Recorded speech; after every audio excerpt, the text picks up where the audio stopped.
Hello, hello, my party people. It's your boy Darshaun Smith, otherwise known as Senor Positivo, or exclusively on this podcast, Big D.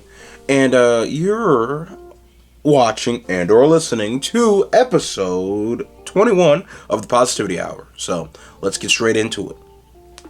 Wow, KT, you killed it.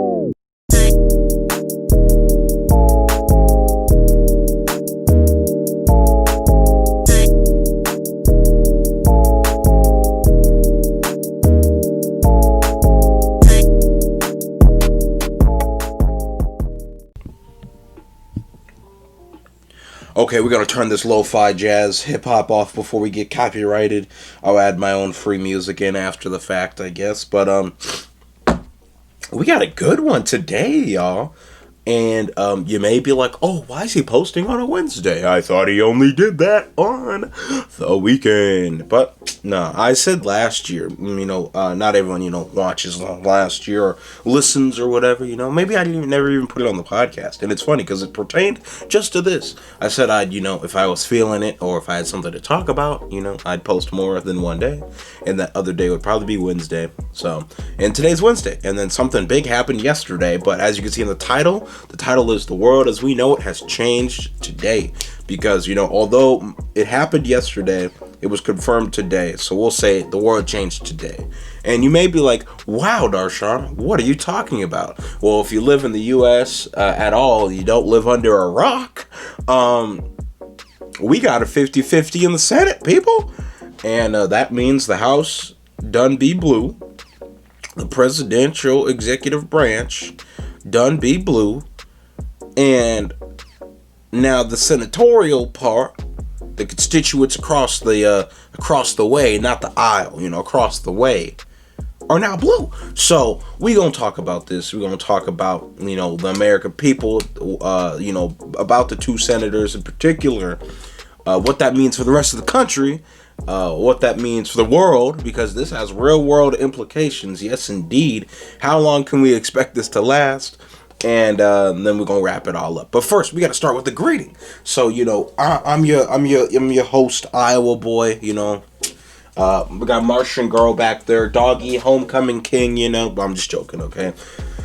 Flex. I'm just joking. But back on topic. So yeah, I'm Darshaun. Life's good. Life's great. 2021 started off really not good, but hey, it's already better. And we're doing big things this year. We're moving different. That's a big one, and we're already doing it. So, as I tell people sometimes, they're like, oh, like I want to do this, or I should write this down because I want to do this new thing or that. But whenever I ask them, like, what's stopping you? Or like, why aren't you doing it right now? They're like, oh, I'll do it tomorrow. But it's like, yo, tomorrow's not guaranteed. One, and then two, if you can't do it today, let me preference by saying someone I look up to and trust dearly and that I believe in told me one day that if you can't do it today, then you'll most likely never do it. In short. And so I'm a full believer of that.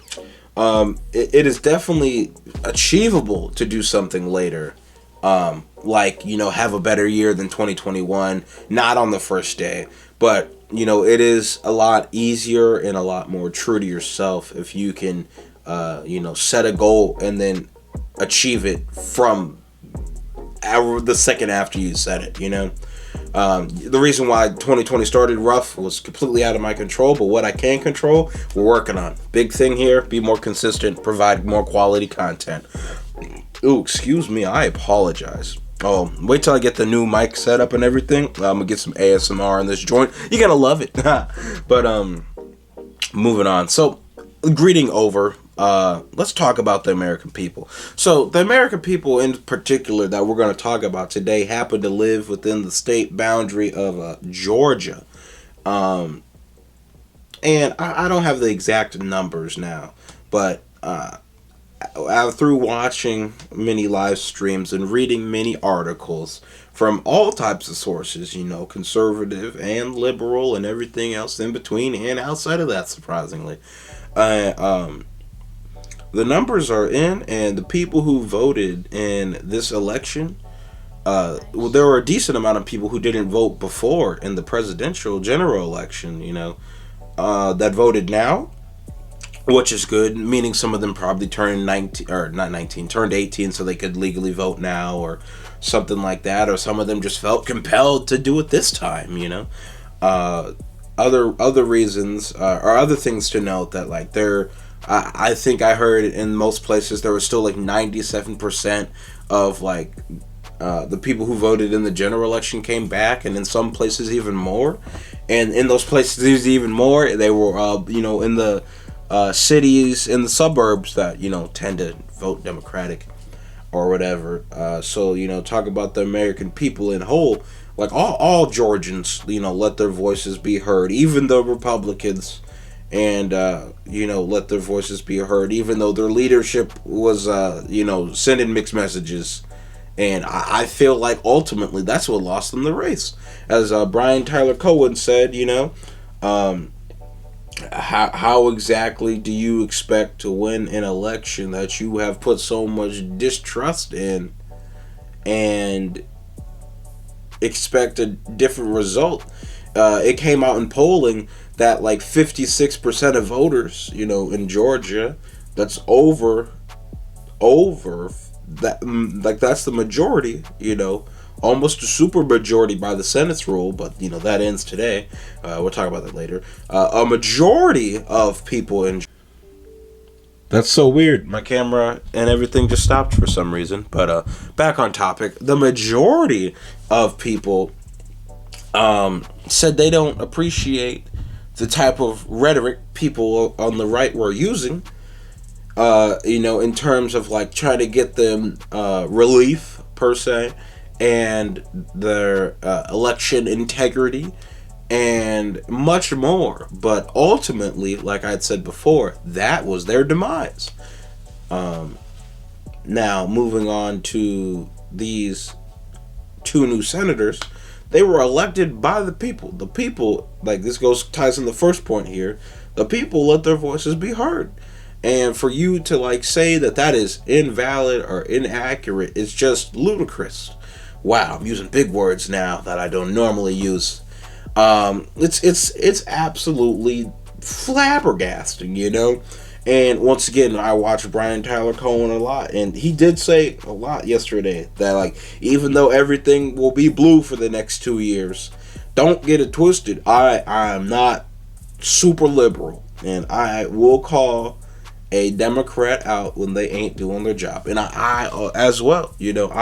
Although I do be leaning blue, I'm a registered independent. We just support who supports me and what I believe in.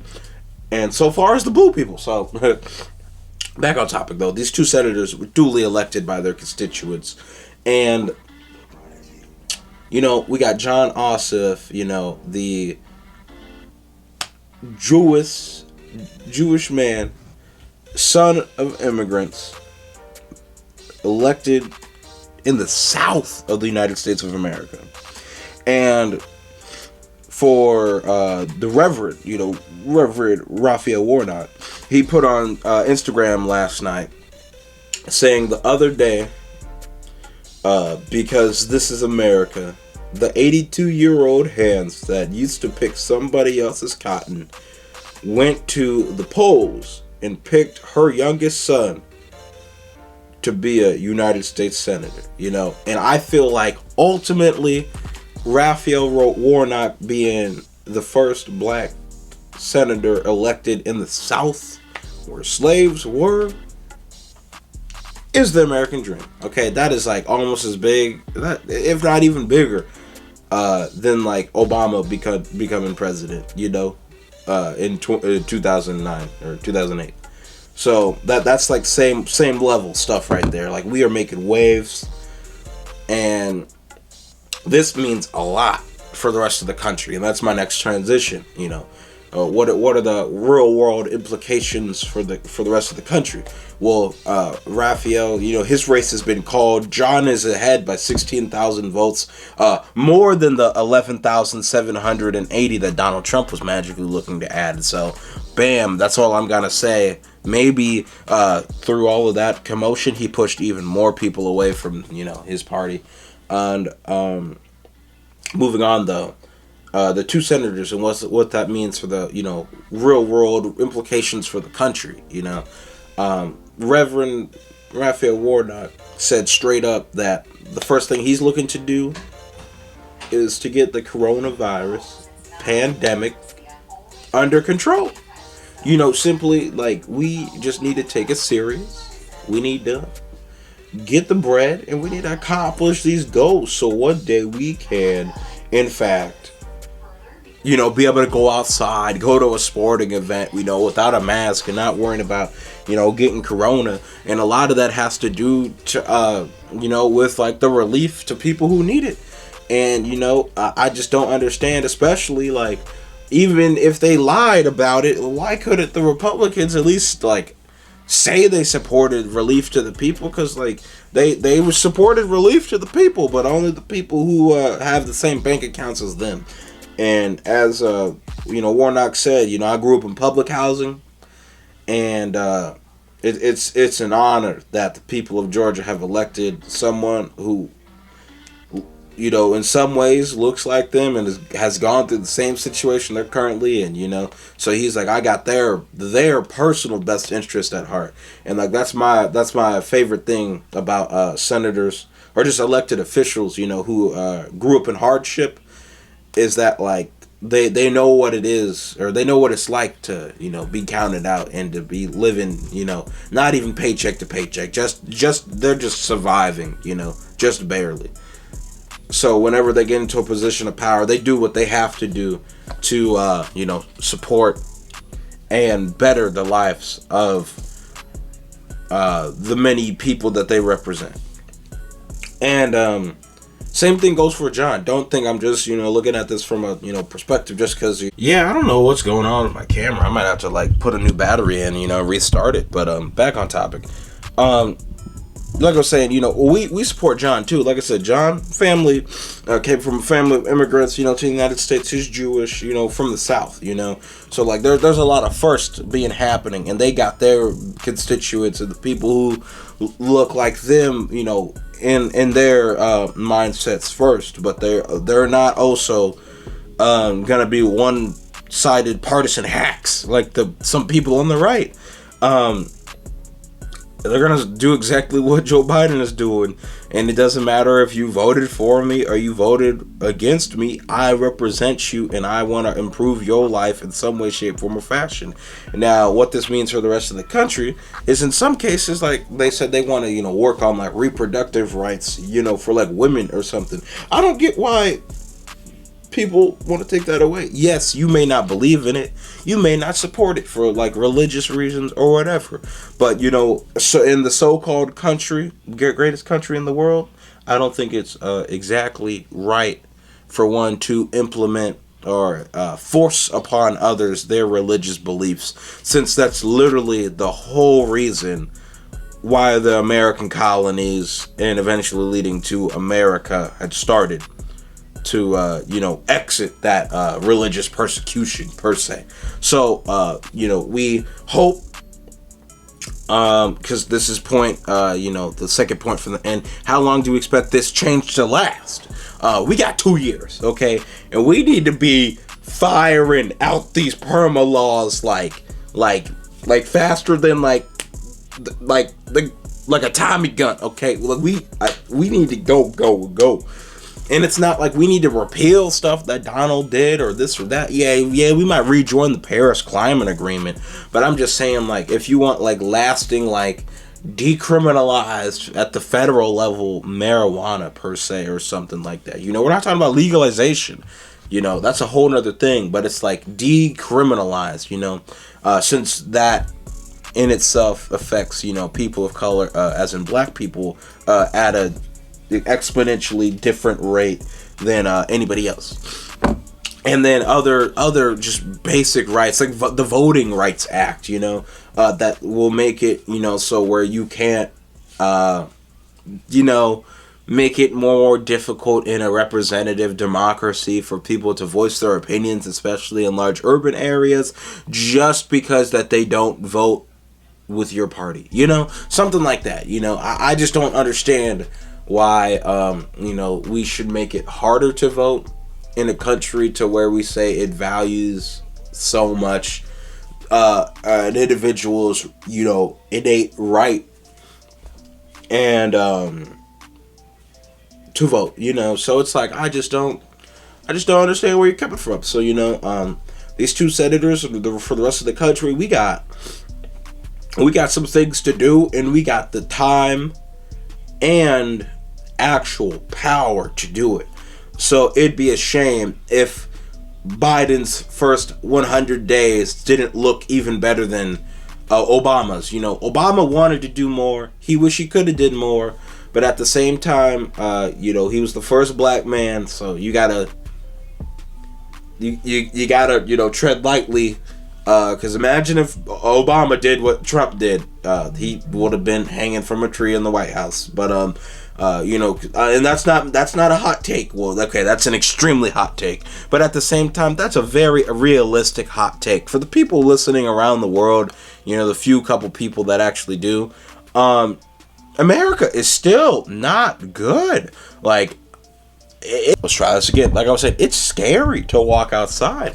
You don't know if, like, you know, as Jordan Lucas said in his song, "I'm Not Racist," like, you don't know if you're going to be driving a car, get stopped by the cops, and not know if you're going to die or not. Like, I just had one of my old teachers, you know, shout out to the man, reach out to me saying, like, I'm so done with America's climate towards killing black young men and women. And what can I do, you know? And this is, you could say, a white ally of mine, you know? I appreciate people like this because they don't look like me, but they want to use their power that they have just for being a lighter skin color than me to better the life of me and other people who look like me. So let's get on, though, on the video because my camera is tweaking. Maybe it'll be better once I change this battery out. But it's at like 10%, so it's going to die anyways soon. But you won't know. It'll just be a magic cut or transition or something. What this means, though, for the rest of the world. I already talked about the Paris Climate Agreement. You know, because global warming is a real thing, you know. Yes, it must be said that global warming... Okay, so my camera died officially. Had to put a new battery in. Back on topic. So, I was talking about climate change, you know, global warming.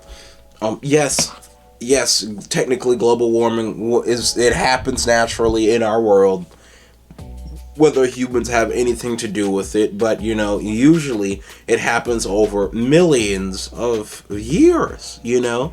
But then humans came around and we started drilling up dinosaur juice in the form of crude oil and other petroleum and hydrocarbons. Let's just break it down to the most simple things. Humans just started digging up hydrocarbons and burning them.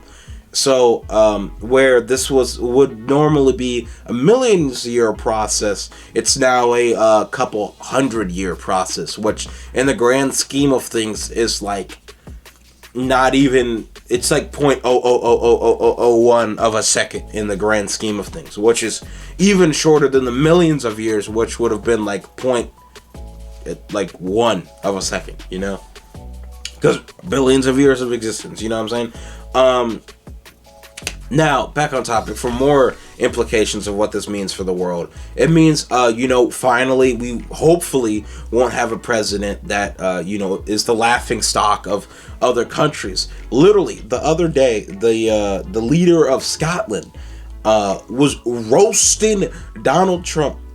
Not even, like, subtly. She was like, I just don't understand why, like, Donald Trump doesn't concede the election, and then went on to bake this man's whole life, you know. Maybe if I feel so inclined for the people who are watching, I'll drop a little whatchamacallit, Nardwar. I drop a little link in the description to, like, the Brian Tyler Cohen video, because it's, or just Google it. It is, she's ruthless, okay, and, like, you know, she got the Scottish accent, okay. I can't do it, okay. I'm American. I'm from Iowa. I got the Midwestern accent, and, you know, got to support because I do go to Iowa, you know. Yeah, so more real world implications. This is crazy. Like, we have the opportunity to like really go back to the forefront of being the example that other people want to be like, you know, like that has always been America, where we have been something people can like aspire to be like, you know. And like recently in these last 4 years, it's like we want people to, you know, try to become a dictatorship, a whole like North Korean totalitarian dictatorship. But you know, this is America, representative democracy, not a true democracy, because as the Republicans said, if this ever was a true democracy and it was easy to vote, you'd never see another Republican elected. Moving on from that though, because that's still not true. There's some Republicans that are good human beings, okay? You know, most of them just, you know, tuck their tail between their legs and dick ride. But moving on. Yeah, real world implications. It just the majority of this just means that we will actually get some change. You know, we're in a time that needs extraordinary change, investment, and improvement. And with what has just happened yesterday, and what further just happened earlier this morning, today, January 6th. Oh, hold on. Yeah. I completely just remembered something else that's going to happen today. But we'll talk about that in a second. What happened yesterday, January 5th, and what happened today, the day I'm posting this, January 6th, has changed the world. Speaking of Donald Trump and January 6th and things that changed the world, the Electoral College votes get tallied today. And technically, yes, some Republicans from both the House and the Senate are going to try to rebuke these non-rebukable, per se, you know, votes cast by the electors, you know, people who elect people to the, presidency. They're going to try to get rid of that. But technically speaking, by the Constitution, you need both the House and the Senate to go against it. And the House, although it be very small, the House still is majority Democrats, and they are all not going. Plus, there are a decent amount of Republicans who aren't going. Yeah, there might be 140 of them who want to go for it, but that is far from a majority. I have no clue what's going on with my camera today. I'm gonna have to like look into this, but at least it makes a sound when it stops recording, so I can like, you know, at least pick back up where I was going. But yeah, long story short, we got our 2 blue senators yesterday that make it so that the Senate is at a 50-50, and meaning that there is no longer the need for a supermajority, since Mitch McConnell is now demoted to the majority leader. And you're like, why is it 50-50? He's demoted to the majority leader because when it's a 50-50 tie, the Senate, the vice president is the president of the Senate, who is Vice President-elect Harris, as in Kamala Harris, the black woman, a black South Asian woman, and she would be the deciding vote, and she's blue, so it's 51-50, and meaning that we gonna get some change. The House is still, you know, blue, just barely, but it is blue, and now the presidency is blue. And we gonna get some long lasting change in this country. How long do we expect this to last? You know, now technically this is gonna last for at least 2 years. You know, because you know Raphael Warnock technically picked up this the Senate in its last 2 years, so he will have to run again for election in 2022, the year before I graduate college. But he got that down pat, because I could only tell that what we're going to accomplish in those 2 years is going to be monumental. It's going to be great, and it's going to be something you should look forward to. Moving on from that, though, so we got the legislative branch down pat, the executive branch down pat, and something I forgot to mention earlier: a real world country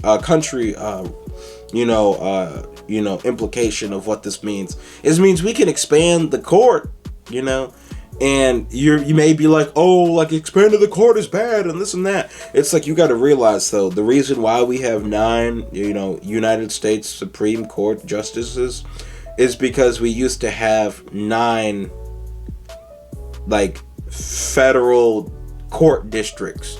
You want to know how many we have now? Like 14.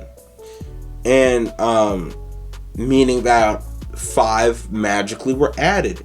Yet where are those each? Where do those, like, each specific district's Supreme Court? Where are those district Supreme Court justices? Back in the days when everything was horse carriage driven, the Supreme Court justices did meet in Washington D.C. to talk about like the highest cases or whatever in the land. But they also did have a duty to go around their district and hear cases locally. And that's the whole reason why we also had Supreme Court justices in the beginning. And now that we have 14, I'm pretty sure, districts, but only 9 justices, technically we need 5 more justices. And not to mention a whole lot of other local, federal judges and everything. And being that the Senate is now blue, and that's where you appoint and approve justices. We about to put some people in control who are going to change the judicial branch for the foreseeable future. And it's not even saying like, oh, like, we're just doing the opposite of what the Republicans want. It's called, we're doing what the majority of people in this freaking country want. I'm not sure if you know, although 71 million or 74, whatever it was less than Biden though. Although 70 plus million people voted for Donald Trump, and that is a lot of freaking people. Okay, let's not get it twisted. 80 plus million people voted for Biden, okay? And that is an overwhelming majority of this country. And they want change. They want change on the social justice front. They want change on the legal laws front. They want change on the, consumer market front. They want change in every department you can get. And those people have entrusted the Democrats and some independents to, do that change, per se. And it's just like, I just, we gonna get it done. I'm not sure if although, the Republicans think they're doing some holy mission from God or whatever, hot take here. They're really not, because I'm not sure your God said hate thy neighbor or make it so that they can't live a livable life. The concept of pulling up the one's bootstraps and getting it out the mud per se is relevant, but at the end of the day, like, it is extremely hard and often impossible to do that if you make it a system to where that simply is not the case. That idea that we hold so close as Americans can't be saw out. I have Pathwater here, made in the US. It has a hawk and American flag, okay? I hate America sometimes, I'm not even gonna lie. Drink some water. Wouldn't live anywhere else though, because it's the only place where I can criticize my government on YouTube, and everywhere else you can listen to a podcast and not get shot or murdered or jailed for 4 years like that. Sadly, that one, journalist in China, I think, which is so sad, but it's the reality of this country. So my computer has now turned off. My camera hasn't stopped recording. So we're gonna end the video, or end the video in the podcast. If you're watching, yes, I need a haircut. It's bad. I don't know what this side is doing, and I don't know what that side's doing. The back is its own whole thing. Long story short, though, we gonna get a haircut. But I just had to talk to y'all, I had to let the word out for my party people and just, inform y'all about how the world has changed today and, provide y'all with more quality content, more structured content, and more consistent content. So, on that note, my party people, I love and appreciate you all. I appreciate you. You listened for 2 minutes, 10 seconds, or this whole episode. And make sure you like, subscribe, unsubscribe, follow, whatever, hate, comment, dislike, I don't care what you do, as long as you try to stay positive. So on that note, I'll catch y'all later, and roll that outro, KT. Woo! Wow, KT, you killed it.